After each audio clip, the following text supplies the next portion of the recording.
ಅವ್ರು ಯಾರು ರೀ ನಮ್ಮಲ್ಲಿ ಹೇಳೋಕ್ಕೆ? ಅವರು ಪಾಕಿಸ್ತಾನ ಅವ್ರು ಯಾರು? ನಮ್ಮ ದೇಶದ ಬಗ್ಗೆ ಹೇಳೋಕ್ಕೆ ಅವ್ರು ಏನು ಹಕ್ಕಿದೆ? ಅವ್ರಿಗೆ ಇದಕ್ಕೆ ಏನು ಸಂಬಂಧ? ಅವ್ರಿಗೆ ಪಾಕಿಸ್ತಾನಗೂ ನಮಗೂ ಏನೇನು ಸಂಬಂಧ ಇಲ್ಲವೇ ಇಲ್ಲ. ಮುಸ್ಲಿಮರಿಗೆ ಮೋಸ ಮಾಡ್ತಿದೆ, ತೊಂದರೆ ಕೊಡ್ತಾರೆ. ಅವ್ರು ಯಾರು ರೀ? ನಾವಿಲ್ಲ ಇಲ್ಲಿ, ನಮ್ಮ ದೇಶದಲ್ಲಿ ನಾವಿದ್ದೀವಿ. ಮುಸಲ್ಮಾನ್ಗಳಿಗೆ ನೋಡ್ಕೊಳಕ್ಕೆ ನಮ್ಮ ದೇಶದಲ್ಲಿ ನಾವಿದ್ದೀವಿ. ಅವ್ರು ಯಾರು? ಮೊದಲೇ ಅವ್ರ ದೇಶ ನೋಡೋಕ್ಕೆ ಹೇಳ್ಕೊಳಕ್ಕೆ ಹೇಳಿ. ಮೊದಲೇ ಆ ಪಾಕಿಸ್ತಾನ ದೇಶ ನೋಡ್ಕೊಳ್ಳೋಕೆ ಹೇಳಿ. ಆ ಬಡತನ ಇದೆಯಲ್ಲ ಅದು ನೋಡ್ಕೊಳ್ಳೋಕೆ ಹೇಳಿ. ಅಕ್ರಮ ಮನೆಗಳಿಗೆ ಸಕ್ರಮ ಯಾಕೆ ಮಾಡ್ಬೇಕು ಸರ್ಕಾರ ಅನ್ನೋಂಥದ್ದು ಬಿಜೆಪಿ ಅವ್ರು ಕೇಳ್ತಾರೆ. ಈಗ ನಾನು ನಾಡ್ದು 31ನೇ ತಾರೀಕು ಬೆಳಗ್ಗೆ ನಾನು ಒಂದು ಪ್ರೆಸ್ ಮೀಟ್ ನಾನು ಬೆಳಗ್ಗೆ ಮಾಡ್ತೀನಿ. ನಾನು ಒಂದು 11 ಗಂಟೆಗೆ ಪ್ರೆಸ್ ಮೀಟ್ ಮಾಡಿ ನಾನು ಡೀಟೇಲ್ ಆಗಿ ವಿವರನ ಕೊಡ್ತೀನಿ. ಅಕ್ರಮನ ಸಕ್ರಮನ ಸರ್ ಅವರಿರೋದಲ್ಲಿ ಈಗ ಡೀಟೇಲ್ ಆಗಿ ವಿವರ ನಾನು ಕೊಡ್ತೀನಿ. ನಕಲಿ ದಾಖಲೆಗಳನ್ನು ಸೃಷ್ಟಿ ಮಾಡಿದ್ದಾರೆ ಅಂತಂದು ಎಲ್ಲರದು ಆಧಾರ್ ಕಾರ್ಡ್ ಇದೆ.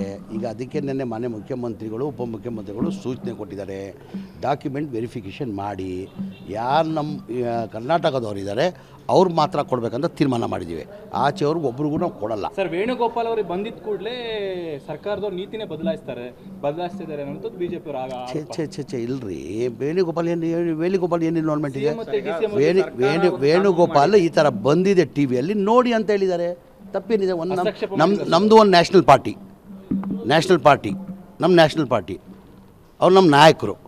ಈ ಕರ್ನಾಟಕದಲ್ಲಿ ಇದೆ ಸುದ್ದಿ ನಡೀತಾ ಇದೆ ನ್ಯಾಷನಲ್ ಲೆವೆಲಲ್ಲಿ, ಏನಿದೆ ನೋಡಿ ಅಂತ ಮಾನ್ಯ ಮುಖ್ಯಮಂತ್ರಿಗಳು ಹೇಳಿದ್ದಾರೆ. ಮಾನ್ಯ ಮುಖ್ಯಮಂತ್ರಿಗಳು ನಿನ್ನೆ ಮೀಟಿಂಗ್ ಮಾಡಿದ್ದಾರೆ. ನಿನ್ನೆ ಮೀಟಿಂಗ್ ಮಾಡಿ ಎಲ್ಲ ಕಾರ್ಪೊರೇಷನ್ ಅಧಿಕಾರಿಗಳಿಗೆ ಸೂಚನೆಯನ್ನು ಕೊಟ್ಟಿದ್ದಾರೆ. ವೆರಿಫಿಕೇಷನ್ ಮಾಡಿ ಯಾರಿಗೂ ಅನ್ಯಾಯ ಆಗಬಾರ್ದು, ಲೋಕಲ್ ಆಗಿರಬೇಕು, ಅವ್ರು ಮಾತ್ರ ಮನೆಗಳು ಕೊಡಬೇಕಂತ ತೀರ್ಮಾನ ಮಾಡಿದ್ದಾರೆ. ಎಲ್ಲಾರ್ಥವ ಯಾರಿಗೆ ಮನೆ ಕೊಡ್ತೀವಿ ನಾವು? ಆಧಾರ್ ಕಾರ್ಡ್ ಇರ್ತಾರೆ, ರೇಷನ್ ಕಾರ್ಡ್ ಇರ್ತದೆ, BPL ಕಾರ್ಡ್ ಇರ್ತದೆ, ಅಂಥವ್ರು ತಾನೇ ಮನೆ ಕೊಡೋದು. ಅಂಥವ್ರು ಬಿಟ್ಟು ನಾವು ಕೊಡೋಕ್ಕಾಗ್ತದೆ? ಸಾಧ್ಯನಾ?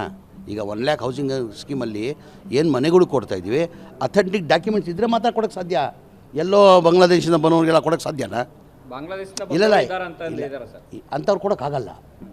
ಅಂಥವ್ರು ಹೆಂಗೆ ಕೊಡೋಕ್ಕಾಗ್ತದೆ ನಾವು? ಅವ್ರ ಮೇಲೆ ಕ್ರಮ ಏನು ಸರ್? ಇಲ್ಲ ಅಂಥವ್ರು ನನಗೆ ಬಂದಿರೋ ಮಾಹಿತಿ ಪ್ರಕಾರ ಅಂಥವ್ರು ಬಾಂಗ್ಲಾದೇಶ್ ಒಬ್ಬರು ಇಲ್ಲ.